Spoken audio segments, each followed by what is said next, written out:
My hands were shaking so hard I had to set the paper down twice before I could make myself finish reading it. It wasn't addressed to me. There was no name at the top, no asterisk dear anyone, just four words, underlined twice, hard enough that the pen had nearly torn through the page. I can't keep pretending. I should have put it back exactly where I'd found it and walked out of that office like I'd never seen it. Instead, I stood there in the dark, reading a stranger's handwriting over and over, memorizing sentences that weren't mine to memorize, my heart going so fast I could feel it in my throat. It wasn't mine, not yet, maybe not ever. My name is Nora Bennett. 2 years ago, I took a job as a project coordinator at Ashworth Design Group, a mid-size architecture firm on the 19th floor of a building on Wacker Drive. The kind of place with exposed brick and Edison bulbs, and an espresso machine nobody knew how to use properly. I spent my days chasing permits, matching tile samples to blueprints, and sitting in on client meetings taking notes nobody read. I reported to Daniel Cole, Senior Design Director, 34. The kind of man who never raised his voice in a room because he never had to. People just quieted down when he started talking, the way a room settles when someone opens a window. For 2 years, my entire relationship with Daniel existed inside the walls of that office. Coffee orders, deadline check-ins. The occasional dry comment that made me laugh before I remembered I wasn't supposed to laugh that easily at things my boss said. That Tuesday, I was the last person on the floor. Everyone else had gone home hours ago, even Kate, who never left before 8, and I was finishing renderings for a boutique hotel pitch we were presenting Thursday morning. Daniel had left for a client dinner around 6 and told me to lock up whenever I was done. I walked into his office a little after 9 to leave a folder on his desk, and that's when I saw it. A legal pad open under the desk lamp, his handwriting slanted and fast across the page, like he'd written it in one breath and hadn't planned on anyone ever reading it. I wasn't supposed to read it. I read it anyway. I can't keep pretending this is nothing. I've told myself it's nothing for over a year now, and I'm tired of lying to the one person in this building who actually believes me when I say I'm fine. She has no idea, or she has some idea and is too smart to say anything, which is worse because it means I'm the only one being reckless here. I put in for Seattle this morning. I told myself it's for the expansion. That's not true. I need to not be in this office every day watching her laugh at something Marcus said and wanting it to have been me. This isn't fair to her. She deserves someone who isn't her boss, who isn't 12 years into pretending he doesn't notice things he has no right to notice. I'm going to shred this. The sentence stopped there, like he'd been interrupted or like he'd caught himself. I heard the elevator chime down the hall and I put the pad back exactly where I'd found it, angled the same way.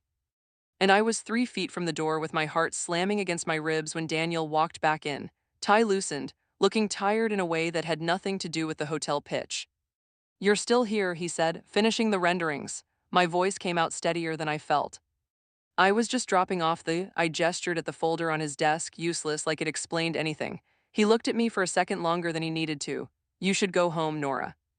"It's late, so should you." Something moved behind his eyes, something careful, something that looked almost like fear, and then it was gone, and he was Daniel Cole again, Senior Design Director, telling me he'd see me at the Thursday run-through. I didn't sleep that night. I lay in bed running his handwriting through my head like a song I couldn't stop humming, trying to figure out who she was. Because here's the thing nobody tells you about reading someone else's private words. They don't come with a name tag. And the moment I let myself believe, for one reckless second, that the note might be about me, another thought crushed it flat: Kate. Kate Ellery, our structural engineer, had been at every late dinner with Daniel for the past 2 months. They'd grabbed drinks after the museum groundbreaking. She laughed at everything he said, the real kind of laugh, not the polite kind. If I was being honest with myself and standing in my dark bedroom at 1 in the morning, I finally was. Kate made more sense than I did. Kate was confident. Kate wore her ambition like jewelry. I mostly just tried not to spill coffee on client mock-ups, so I did what any reasonable person does when they've accidentally fallen headfirst into feelings they can't justify. I buried it. I went to work Wednesday morning, said good morning to Daniel like it was any other Wednesday, and spent the day convincing myself that whatever I'd read in that office had nothing to do with me. It didn't help that I'd been half in love with him for the better part of a year already, in the quiet, inconvenient way you fall for someone you're not allowed to want. It started small, the way he remembered I took my coffee with oat milk after I mentioned it exactly once. The way he'd stayed 40 minutes past his own dinner reservation to help me fix a rendering before a client meeting, never once making it feel like a burden. The rooftop after we landed the Meridian account, both of us a little giddy on champagne we weren't supposed to be drinking in the office, him laughing at something I said with his head tipped back. And for one unbearable second, I thought he was going to reach for my hand. He hadn't, he'd looked away first, cleared his throat, told me to get home safe, and I'd told myself I imagined the whole thing. Now I wasn't sure I had. Thursday, the hotel pitch went well. Daniel was sharp and calm in front of the client the way he always was, and I sat 2 seats down taking notes, watching his hands while he talked. Wondering if those were the hands that had written, "I can't keep pretending" at 9 o'clock on a Tuesday night.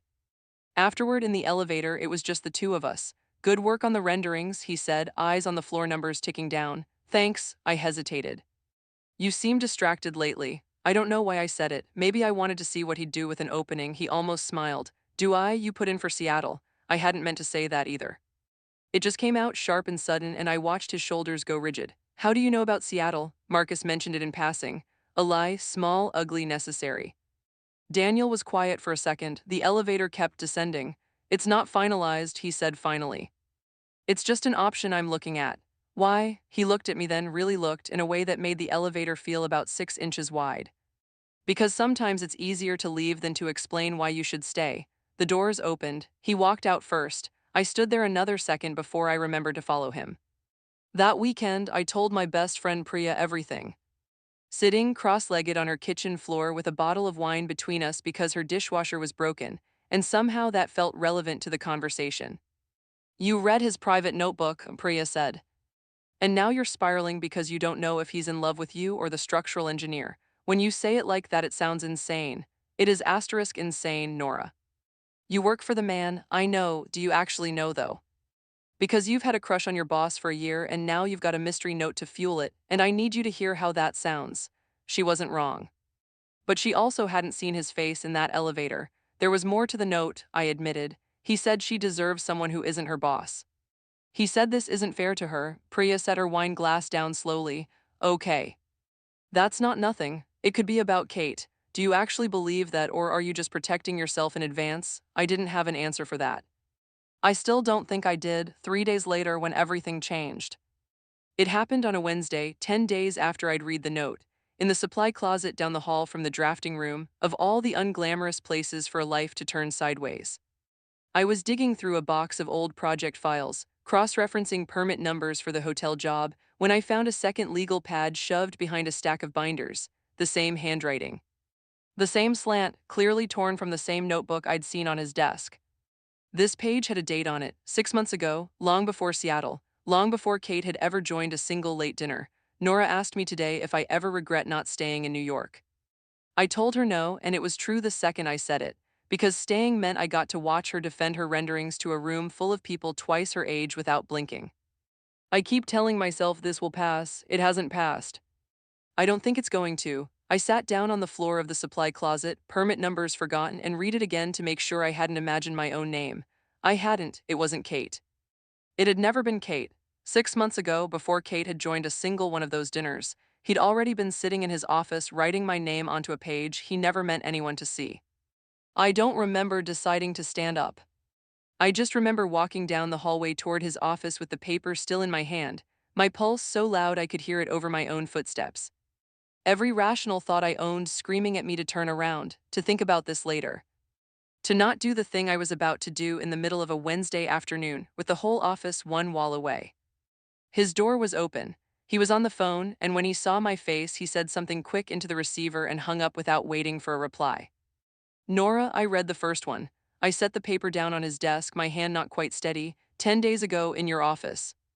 I wasn't supposed to, and I read it anyway, and I've spent every day since then trying to convince myself it was about someone else. And now I found this. He looked down at the page. Something in his face went very still. "I thought I shredded that one. You missed a copy." The silence that followed felt like it lasted an hour. Outside his office, someone's phone rang twice and stopped. I could hear my own breathing. "Say something," I said, because I couldn't stand another second of it. "What do you want me to say?" "The truth, for once, not a legal pad you were planning to shred. Just say it to my face." Daniel came around the desk slowly, like he was giving himself time to change his mind and not taking it. When he stopped, there was barely a foot of space between us, close enough that I could see the exact moment he decided not to lie to me anymore. "I've been in love with you for the better part of a year." he said, quiet, like it cost him something to say out loud. I've watched you build a career in this office, and I've told myself every single day that it isn't my place to want what I want. Because I sign your paperwork and I approve your raises, and there is nothing fair about a man in my position falling for someone in yours. So I put in for Seattle, not because of the expansion. Because I thought if I couldn't trust myself to stay quiet, the decent thing was to remove myself from the situation entirely. My throat had gone tight. You were going to leave without telling me any of this. I was going to leave and let you think it was about the company. His jaw tightened. Because the alternative was standing here, saying this, and finding out you don't feel anything close to what I feel. And having to watch you every day afterward knowing I ruined the one good thing in this building by opening my mouth. Daniel, my voice cracked on his name in a way it never had before. I've spent a year convincing myself the rooftop meant nothing. The car ride home in the rain when you gave me your jacket and didn't say a single word the whole drive because I think we both knew if either of us spoke, it wouldn't have stayed quiet between us. I told myself all of it meant nothing because the alternative was hoping for something I had no right to hope for. He went very still. What are you saying? I'm saying you weren't the only one pretending. For a moment neither of us moved. Then his hand came up slow, careful, like he still thought I might step back, and when I didn't. When I let his palm rest against the side of my face like it was something he'd been waiting a year to be allowed to do, I felt the whole office, the deadlines, the permits. The year of careful distance fall away completely. I need you to be sure, he said, barely above a whisper, because once I do this, I don't think I get to take it back. I've been sure for a year, I said. I was just better at hiding it than you were. He laughed, low and a little broken, and then he kissed me, careful at first, like he was still asking permission, and then not careful at all. Like a year of pretending had finally run out of road. I don't remember deciding to kiss him back. I just remember the door was still open and neither of us cared, for one long moment, that anyone could have walked past and seen exactly what we'd spent a year refusing to let anyone see. Eventually, common sense won. He stepped back first, breathing unevenly, and reached past me to shut the door, not to hide, he said later. Just to give us 5 minutes to figure out what came next before the rest of the world got a say in it. We talked for an hour after that, real talk, not legal ped talk. He told me the Seattle transfer had been sitting unsigned on his desk for 3 days because some part of him had been hoping I'd give him a reason not to send it. I told him about the version of myself that had spent a year telling Priya it was nothing, and how tired I was of being right about nothing when I so badly wanted to be wrong. We agreed that night that we couldn't keep pretending either, not in the way that had almost sent him across the country, and not in the way that had almost let me watch him go. The next morning, Daniel went to HR before he went to his own office, laid out the situation exactly as it was, and requested I be moved to report directly to Marcus instead, effective that week. It wasn't romantic, it wasn't a scene from a movie. It was two people doing the unglamorous, necessary work of making sure that what we'd found wasn't going to cost either of us the career we'd both worked hard to build. Kate found out a week later and laughed so hard she had to sit down. I knew something was going on, she said. I just thought it was me you were both weird about. It's been 8 months now. Daniel never took the Seattle job. I still work at Ashworth, 2 floors and one reporting line away from him, which somehow makes the accidental hallway run-ins better, not worse. Sometimes I still think about that Tuesday night, the legal pad, the 4 words I wasn't supposed to read. The version of that story where I put the paper back and walked away and never said anything at all. I think about how close I came to letting that be the ending. I'm glad I didn't. Thank you so much for listening to this story. If it made you feel something, if it reminded you of a moment you almost let slip away, I'd love it if you'd stick around and subscribe, because there are a lot more stories like this one coming. And I want to ask you something, honestly, has anything like this ever happened to you? A note you weren't supposed to see, a feeling you talked yourself out of for way too long. Or maybe you've watched it happen to someone close to you. Tell me about it in the comments. I read every single one and I'd genuinely love to hear your story.